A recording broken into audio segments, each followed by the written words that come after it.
I read for fun, but I also read so that I can learn things and apply it to my own life. This is a book that I read in a book club about a year ago, and it prompted me to host my first New Year's Eve celebration that was very intimate.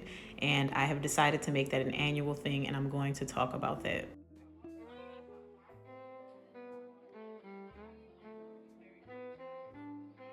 Says go offline.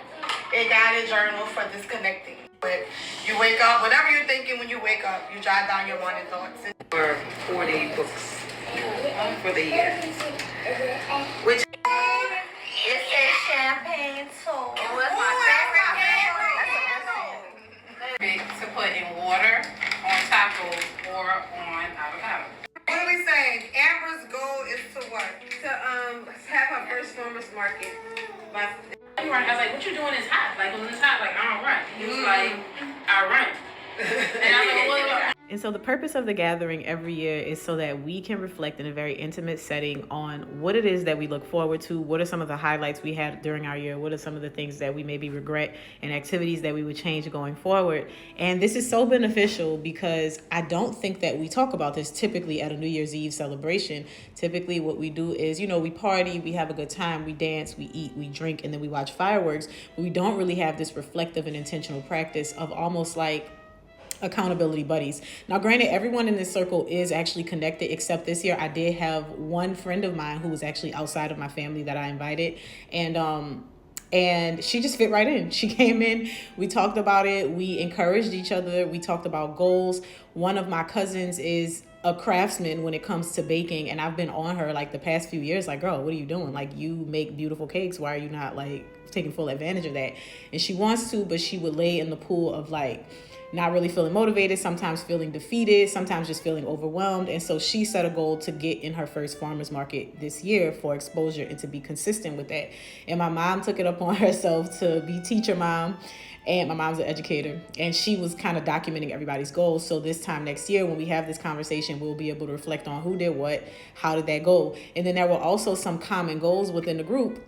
So everyone who had common goals, they kind of joined in together. So one of my cousins was saying she wants to save more money, and she was like, I don't think it's too extreme to save $20 a day. And we did the math. We're like, girl, that's like $7,000 for the year. Yeah, I think you should do it. And when we did the math, two other people were like, you know what? I want to do that too. So now the three of them are going to work on that. But everybody was able to outline specific goals, things that they feel like they want to work on, things that they feel like they can accomplish. And what does this book have to do with it? Before reading this book and having this experience, I always thought about hosting as a drag because it's just a lot of work. Typically, you host a party, you have to worry about feeding people, getting them drinks, making sure they have entertainment. And I've never hosted an event where I had a genuine idea of exactly how I want this to go, exactly what I want to come from this. And that's what's so beautiful about this gathering that I do. It's so intentional.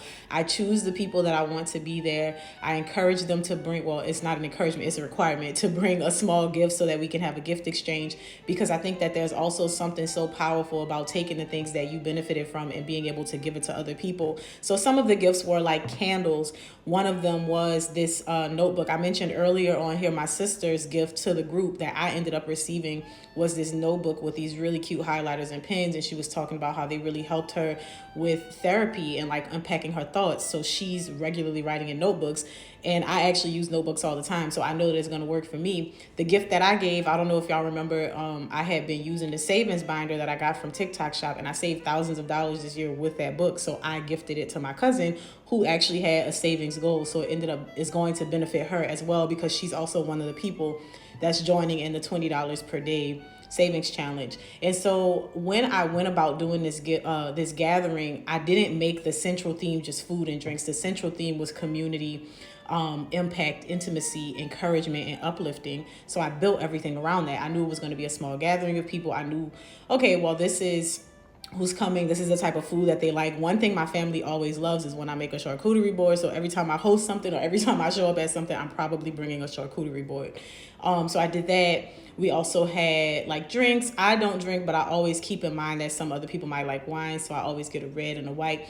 But in me being very intentional about this gathering, it is a success, and people have a really good time and they leave feeling really encouraged, and they do make changes. I actually inserted a clip of my mom talking about how the last time we met, she decided to take more charge and control of her life, and how she is not addicted to social media. She doesn't just get up and scroll. She's taking more charge of her emotions and like how she deals with people and regulating conversations. And she's using this guided notebook as a reflection of her daily practices and how she interacts with other people, and is really helping her to manage her frustrations and sometimes her aggression and anger.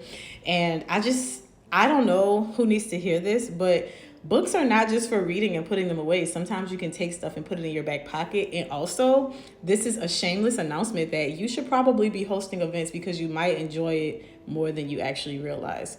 And if you're stuck on how to host an event, I think that you should read this book. It's by Priya Parker, and it's called The Art of Gathering.